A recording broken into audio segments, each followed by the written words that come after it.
আসসালামু আলাইকুম ভিউয়ার্স, আশা করি আপনারা সবাই ভালো আছেন। আজকে আমি দেখাবো কিভাবে অ্যাডোবি আফটার ইফেক্টের মাধ্যমে একটি ভিডিওর ব্যাকগ্রাউন্ড রিমুভ করতে হয়। চলুন কথা না বাড়িয়ে আমরা আমাদের টিউটোরিয়ালটি শুরু করি। প্রথমে আমরা যে কাজটি করব সেটা হচ্ছে যে প্রিমিয়ার প্রোটা ওপেন করে নিব। তো প্রিমিয়ার প্রোটা ওপেন হয়ে যাওয়ার পরে আমাদের সর্বপ্রথম যে কাজটি করতে হবে সেটা হচ্ছে একটি প্রজেক্ট নিউ প্রজেক্ট সিলেক্ট করতে হবে। নিউ প্রজেক্ট সিলেক্ট করার পরে আমরা আমাদের যে ফাইল আউটপুট লোকেশন এটা আমরা সিলেক্ট করে দিব। এই ক্ষেত্রে আমি টেস্ট যে ফোল্ডারটি আছে ওটা সিলেক্ট করে নিলাম এবং প্রিমিয়ার প্রো ফাইলে ফোল্ডার সেভ করে নিলাম। এখন ক্রিয়েট দিয়ে ওপেন করলাম। এখন আমরা আমাদের যে ভিডিও ফুটেজটা আছে সেটা ইম্পোর্ট করব। এখন যে লোকেশনে আপনার ভিডিওটি আছে সেই লোকেশন থেকে আপনি আপনার ভিডিও বা ফুটেজ র ফুটেজটি সিলেক্ট করে নেবেন। এখন আমরা যে কাজটি করব সেটা হচ্ছে আমরা আমাদের সিকোয়েন্স ক্রিয়েট করব। এখান থেকে আমরা চলে যাব হচ্ছে সেটিংসে যে আমরা কাস্টম দিব। কাস্টম দিয়ে করে নিতে হবে। এরপর ফ্রেম সাইজ করে নিলাম FPS, আমরা 25 করে নিলাম, ম্যাক্সিমাম বিট রেট দিয়ে নিলাম। ওকে, এরপরে আমরা যে কাজটি ওকে দিয়ে দিব। এখন আমরা আমাদের ভিডিওটি যে ফুটেজটা আছে সেটা টাইমলাইনে নিয়ে আসলাম। নিয়ে আসার পরে আমরা যে কাজটি করবো সেটা হচ্ছে ভিডিওটি একবার দেখব এবং আমরা কোন পজিশন থেকে ব্যাকগ্রাউন্ড রিমুভ করবো এটা সিলেক্ট করব। তো যেহেতু আমার এই ভিডিওটা অনেক বড় সেহেতু আমি এই পুরো ভিডিওটা নিব না, জাস্ট আপনাদের দেখানোর স্বার্থে আমি 10 সেকেন্ড কি 11 সেকেন্ডের মতো একটা ডিউরেশন নিয়ে নিব এই ভিডিও থেকে কেটে আর কি। এখানে আমরা এখান থেকে আমরা নিব। একটুকু আমরা নিলাম, কত সেকেন্ড, প্রায় 11 সেকেন্ডের মতো আমরা নিব ফুটেজটা। চলুন একটু কাটি। আচ্ছা, আগে থেকে বলি এই ভিডিওটা কিন্তু অনেকটাই বড় হতে যাচ্ছে। যেহেতু ধৈর্য সহকারে দেখবেন, যদি ধৈর্য সহকারে না দেখে তাহলে কিন্তু আপনারা কিভাবে কি করতে হয় এটা বুঝবেন না, যে আমি কিভাবে কি করলাম না করলাম, পরবর্তীতে আপনাদের সমস্যা হবে। তো আমি আপনারা দেখতেছেন এখানে আমি একটা 10 সেকেন্ডের একটা ফুটেজ নিয়ে নিলাম। ওকে, এই ভিডিওটা কিন্তু একটু কমপ্লিকেটেড আছে, যা আপনারা পরবর্তীতে বুঝতে পারবেন। তো আমাদের কাজটা নিয়ে যাই। এখন আমরা ভিডিওতে মাউস পয়েন্টার রেখে রাইট বাটন ক্লিক করব এবং এখান থেকে আমরা রিপ্লেস উইথ আফটার ইফেক্টে ক্লিক করে দেব। তো আফটার ইফেক্টটা ওপেন হয়ে যাবে আপনারা ক্লিক করার পরে। ওকে, এখান থেকে আফটার ইফেক্ট এই ভিডিওটা চলে আসবে। চলে আসার পরে আমরা কি নামে সেভ করব এটা ঠিক করে নিতে হবে। তো আমরা একটা নাম দিয়ে দিই, যে কোনো নাম। এবং ওকে, লোকেশনও কিন্তু ঠিক করে দিতে হবে কোথায় আমরা আমাদের ফাইলটি সেভ করব, আফটার ইফেক্টের যে ফাইলটা আছে ওইটা সেভ করব।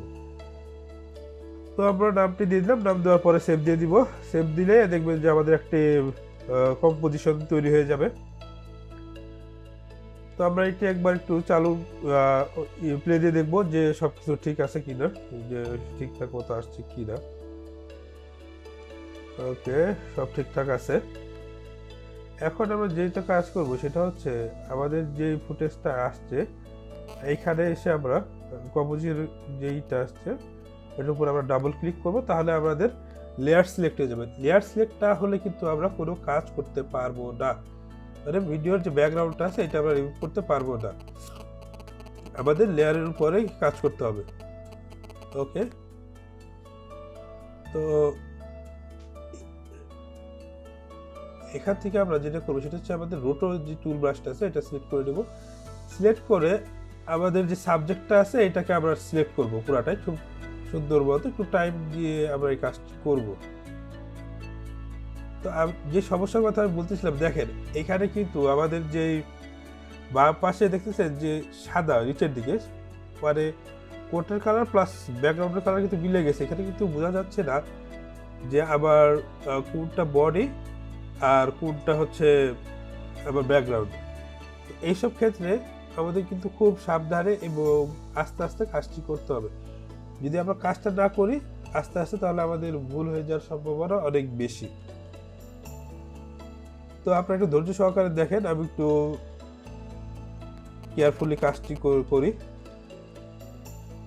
যতটুকু সম্ভব আমি এইটা মানে পারফেক্ট করার একটা চেষ্টা করতেছি। হ্যাঁ, যদিও এটা একটা আপনাদের দেখানোর স্বার্থে মানে করা, অতটা পারফেক্ট না করলেও চলে, কিন্তু তারপরেও আমরা একটু পারফেক্ট করে নিচ্ছি।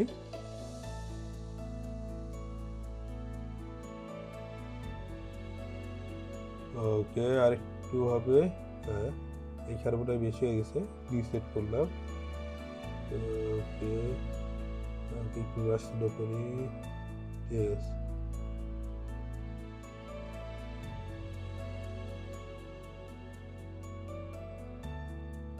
এইভাবে আপনারা সময় দিয়ে করবেন। আপনারা যত সময় দিয়ে করবেন কাজটা তত পারফেক্ট হবে। দেখুন এখন কিন্তু অনেকটাই পারফেক্ট একটা ইসে চলে আসছে, শেপে চলে আসছে। কতটুকু কি করব, এরপর পারফেক্টের তো শেষ নেই, আমরা পারফেক্ট যতটুকু পারা যায় করব। যেহেতু আমাদের এই সাবজেক্টের বাম পাশে অতটা বোঝা যাচ্ছে না, এখন আমরা আরেকটু দেখে নিব কোথায় কোথায় সিলেক্ট করা এখন বাকি। দেখেন এইখানে কানে কিন্তু কানে আমাদের সিলেক্ট হয় নাই, এটাকে আমরা আলাদাভাবে সিলেক্ট করে দিতেছি। তো এরকম যেসব জায়গায় সিলেক্ট হবে না আপনারা পরবর্তীতে সিলেক্ট করে দিবেন ম্যানুয়ালি। কারণ অনেক সময় অটোমেটিক যে সিস্টেমটা আছে এই সিস্টেমটা আসলে ভালো মতো ডিটেক্ট করতে পারে না। তো আমরা একটু আস্তে ধীরে ডিটেক্ট করতেছি, মানে সিলেক্ট করতে ডিটেক্টটা আসলে সিলেক্ট আর কি। ওকে, এনাফ গুড। আচ্ছা, এখন আমরা যেটা করব সেটা হচ্ছে আমাদের যে চুল, হ্যাঁ, চুলের কোষেরগুলি অনেকগুলি আছে যেগুলি ধরা যায় না, মানে সিলেক্ট হয় না, এগুলো আমরা একটু সিলেক্ট করে দিব। এই ক্ষেত্রে আমরা রিফাইন্ড এজটাকে আমরা একটু রিফাইন করব। হ্যাঁ, দেখেন এই যে চুলের যে এজটা আছে এই এজটাকে কিন্তু ধরে নাই ঠিক মতো, আমরা সেহেতু একটু এজটাও রিফাইন করে দিচ্ছি যাতে চুলের পোর্শনগুলি ঠিকঠাক মতো আমার ভিডিওতে চলে আসে।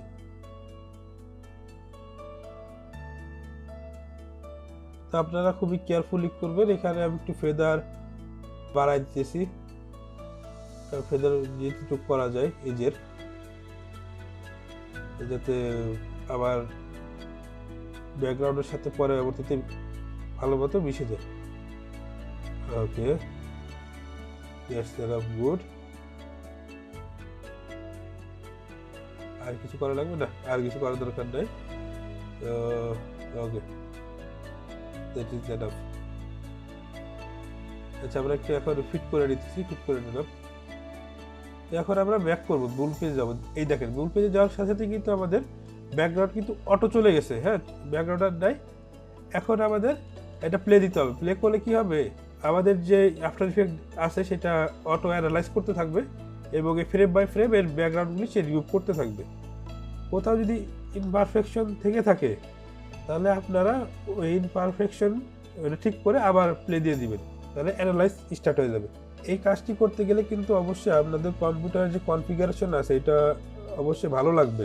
লো কনফিগারেশনে এই কাজটি আপনারা করতে পারবেন না, অনেক টাইম লাগে। দেখা যাচ্ছে যে 3 মিনিট একটা ভিডিও করতে একবারে 1-1.5 ঘন্টা লেগে যায়। এই দেখুন আমাদের এখন পুরো স্মুথ রান হয়ে গেছে এবং এই কাজটা কিন্তু অটোমেটিক আমাদের যে প্রিমিয়ার প্রো আছে প্রিমিয়ার প্রোতে কিন্তু ব্যাকগ্রাউন্ড রিমুভ হয়ে গিয়েছে। চলুন দেখি এটা সেভ দিয়ে নিই। ওকে, সেভ করে আমরা এখন আমাদের যে এই দেখুন প্রিমিয়ার প্রোতে আসলাম, প্রিমিয়ার প্রোতে দেখেন যে ব্যাকগ্রাউন্ড কিন্তু চলে গেছে, এখন ব্যাকগ্রাউন্ড নেই। এখন আমরা কি করব, একটি ব্যাকগ্রাউন্ড নিয়ে আসব। আমার একটা সেভ করা ব্যাকগ্রাউন্ড আছে, ব্যাকগ্রাউন্ড ইমেজ আর কি। আপনার এখানে ব্যাকগ্রাউন্ড ইমেজ অথবা ভিডিও এড করতে পারবেন, সমস্যা নেই। তোমরা ইমেজটা নিয়ে ছেড়ে দিলাম, দেখেন। হ্যাঁ, ইমেজটা নিচে দিব আর ফুটেজটা আমরা উপরে দিয়ে দিব। ইমেজটা আমরা একটু ভিডিওর লেন্থের সাথে সামঞ্জস্য করে বসাই দিলাম। আর এখন আমরা ভিডিওটাকে একটু তার পজিশনটা চেঞ্জ করব, উপরে নিচে দিব আর একটু মাঝখানে ছড়িয়ে দিব। এখন আমরা যে কাজটি করব সেটা হচ্ছে একটু ক্রপ করে নেব। আমাদের ভিডিও যে ফুটেজটা ছিল সেটা একটু ক্রপ করব, কারণ দেখেন এখানে কিন্তু বাড়তি আছে। তো আমরা এখান থেকে ক্রপ ইফেক্ট নিব। আচ্ছা, ক্রপ ইফেক্টটা নেওয়ার পরে এখান থেকে আমরা একটু লেফট সাইডের ক্রপ করব। মাস্ক নিলাম, পেন টুল দিয়ে মাস্ক করে দিব চোখের আন্দাজে, কারণ এই ভিডিওতে কিন্তু আপনার বাম পাশের যেই বিষয়টা ছিল এটা কিন্তু আপনার যে সাদা ব্যাকগ্রাউন্ড ওইটা কিন্তু বডির সাথে এটা মিশেছিল, কিন্তু আমরা খুব কেয়ারফুল এই কাজটি করব।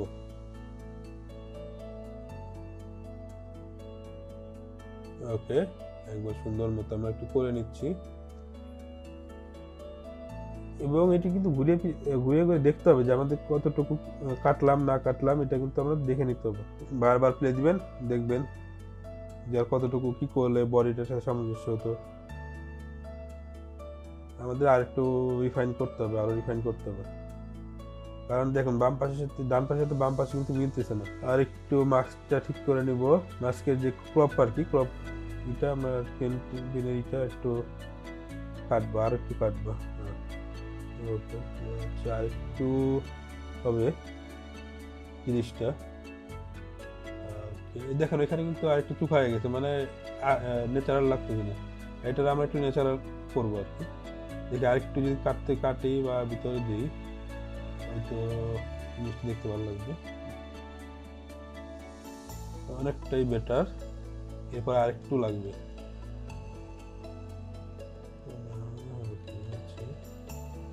যতটুকু সামঞ্জস্য করা যায় ততটুকু আমরা করব। এরপরও দেখেন যে কিছুটা ইনপারফেকশন থেকেই যাচ্ছে, কারণ ভিডিওর ফুটেজটা এরকম। তো এইভাবেই আমরা আস্তে আস্তে আমাদের যেই এটা আছে কি বলে ভিডিও ব্যাকগ্রাউন্ডটা আমরা এভাবে চেঞ্জ করতে পারি একটি এডিটেড ভিডিও থেকে, অথবা যে কোনো ভিডিও থেকেই আমরা আমাদের ব্যাকগ্রাউন্ড চেঞ্জ করবো এইভাবে। আর একটু এখন দেখেন তো ন্যাচারাল লাগতেছে কিনা। হ্যাঁ, ন্যাচারাল। আর একটু ভিতরে ঘাড়ের সাথে সই করে দিই, যাক অনেকটাই বেটার। আচ্ছা, এখন আমরা যে কাজটি করবো বেটার, ওকে আমরা এখন ফেদার একটু বাড়িয়ে দেবো, মাস্কিং ফেদার বাড়িয়ে দেবো যাতে মিল খায় ব্যাকগ্রাউন্ডের সাথে। এখন আমরা কিছু কালার অ্যাডজাস্টমেন্ট করবো। হ্যাঁ, এটা অপশনাল, আপনার ইচ্ছাগুলো করতে পারেন, নাও করতে পারেন। আমরা কালার ফিক্স করবো যাতে ব্যাকগ্রাউন্ডের সাথে আমার ফুটেজের যেই কালারের যেই ইটা আছে এটা যাতে একটু মিল খায় আর কি। আর যেহেতু এটা আমার একটি টেস্ট প্রজেক্ট বা আপনাদের দেখানোর স্বার্থে আমি এই ভিডিওটা করতেছি, যেহেতু আমি এখানে ব্লেন্ডিং বা কালারিংটা অতটা পারফেক্টলি করতেছি না। আপনারা যখন করবেন তখন অবশ্যই কালারটা ম্যাচ করে নেবেন, মানে ব্যাকগ্রাউন্ডের সাথে আপনার যদি ভিডিওর ফুটেজের কালারটা ম্যাচ খায়, যতটুকু পারা যায় আর কি। 100% তো হবে না, যতটুকু করা যায় আর কি। অটো দিব না, অটো দিলে ম্যাচ খায় না, অটো দেওয়া যাবে না, অটো অত ভালো কাজ করে না। এখন আমি কালারিং করা শেষ, এখন আমি নেক্সট করলাম। হ্যাঁ, নেক্সট করে যে কয়টা খণ্ড খণ্ড যে ফুটেজটা আমি কাটছিলাম একটার মধ্যে দিয়ে দিলাম সব কিছু। তো নেক্সট করে আমি কালারটা দেখবো যে কালারের সাথে ম্যাচ খায় কিনা, একটু সমস্যা হচ্ছে। আর একটু কালার করে নিই, আপনারা একটু ধৈর্য সহকারে দেখেন। হ্যাঁ, কালার অ্যাডজাস্টমেন্টটা আমি একটু করে নিই। ওকে, ফাইন। তো এইভাবেই আমরা আমাদের যে ব্যাকগ্রাউন্ড আছে ভিডিওর ব্যাকগ্রাউন্ড সেটা আমরা চেঞ্জ করতে পারি। এখন আমরা রেন্ডার করে নেব, এটা আপনারা অবশ্যই পারবেন, যেহেতু এই কাজটা কোনো বিগিনার্সের কাজ না। কিন্তু আমরা এখন আমার এই কাজটা আমি রেন্ডার করে নিচ্ছি, বেশি সময় লাগবে না রেন্ডার হতে।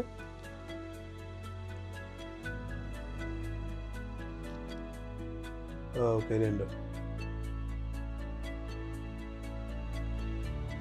তাহলে এইভাবে আমরা আমাদের একটি এডিটেড ভিডিও আছে, সেই ভিডিওর ব্যাকগ্রাউন্ড আমরা চেঞ্জ করতে পারি আফটার ইফেক্টের মাধ্যমে। আপনারা যত সময় দিবেন আফটার ইফেক্টে তত আপনার ভালো কাজ করতে পারবেন। দেখুন ফলাফলটা, যদি এখানে কিছুটা বাকি রয়েছে, দেখেন এখানে আর যত্ন করে করলে হয়তো এগুলো থাকবে না।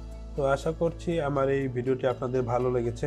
যদি আমার এই ভিডিওটি আপনাদের ভালো লেগে থাকে তাহলে অবশ্যই আমাকে কমেন্ট করে জানান, আর আমার এই চ্যানেলটিকে অবশ্যই সাবস্ক্রাইব করবেন, ভিডিওটিকে লাইক করবেন, এবং আগামীতে আপনারা কী ধরনের ভিডিও আরও দেখতে চান বা টিউটোরিয়াল আপনারা দেখতে চান তা আমাকে কমেন্টের মাধ্যমে জানাতে পারেন। তো আজকে এই পর্যন্তই, সবাইকে ধন্যবাদ। আসসালামু আলাইকুম ওয়া রাহমাতুল্লাহি ওয়া বারাকাতুহু।